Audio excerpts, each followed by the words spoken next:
did not see that coming. Okay, a little chill for your Monday morning. Shadowhunters is in its final hunt. And as you saw, things are not going away quietly. But don't worry about that beautiful lady, friends, because she's here with me in studio now. Clary herself, Katherine McNamara. You're not stabbed. You're not bleeding. You're here. No.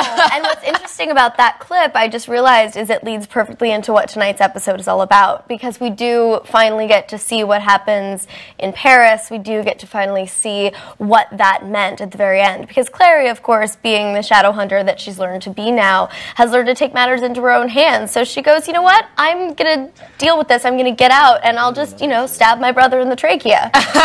Little does she know, she also bleeds out from the trachea. And thankfully, Jonathan saves them both. But, now they end up in Paris in disguise, and we'll see what drama ensues there. Oh, my gosh. This has been such a big part of your life for the last several years. What is it like for the show to be in its final season and to just watch it as the episodes are playing out now? It's really bittersweet. It's been about a year now since we've shot these episodes, so seeing everything come to fruition is so gratifying. And to see the fans kind of rally behind the show, it's wonderful, because these are truly what I believe to be our best episodes that we've shot.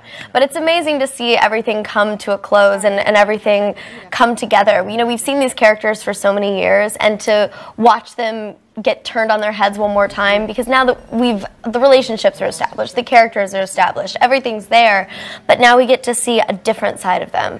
And that is certainly what happens to Clary this season. Well, I know it's all about discovering what's going to happen as it all wraps up, but anything that you want to tease or you think fans will really react to? I think in tonight's episode specifically, we get to see Clace reunited again. So Clary and Jace have been separated for quite a while, since Clary's been kidnapped by her demonic resurrected brother.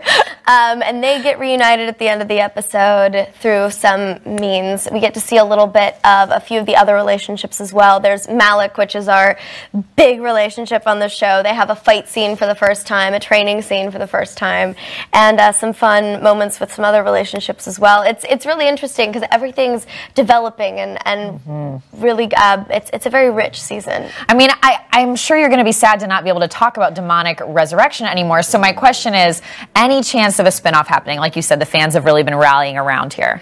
I would love nothing more than to come back to this character. Yeah. It's been such a huge part of my life. So often as an actor, you put something out in the world, you pour your blood, sweat, and tears, your heart and soul into something, and maybe a few people get invested. Maybe a few people, really, really care about it.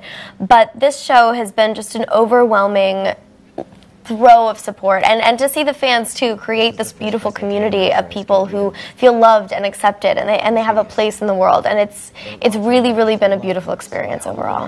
How have you guys been talking as a cast about it all winding down? Like, do you text each other during the episodes, or how are you staying in touch now, since you did film it quite a while ago? Yeah, our cast has been very close. We've been a family since day one, and that's been a huge gift, especially I started the show when I was 19, and I'm in my mid-20s now, so it's been a huge developmental stage of my life, and to have these people who started as friends become family, it's really beautiful. But yes, we do keep in touch. We have a group chat. We often tweet together when whoever's in town tries to get together in one spot and tweet, because it makes it more fun when we can celebrate it together, especially because we did have so much fun making the show. To be able to celebrate it with each other and with the fans, and to really give this show the proper send-off, it means a lot.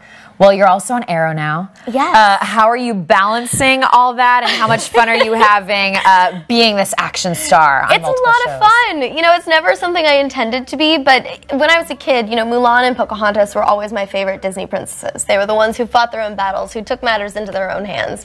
And that's to be able to play two characters that are doing that in this era where we have so many amazing female, independent-driven characters. It's wonderful. It's a great community to be a part of, and the fact that both characters are so different as well really shows the diversity that can be the empowered woman. But Mia's really wonderful. Now we know who she is on the show. She's Elicity's daughter, and tonight we get some more answers on that bomb that's been dropped. Why she and William don't recognize each other, who Connor Hawke is, how he fits into the story, why Dinah and Roy clearly don't even know that Elicity had a kid.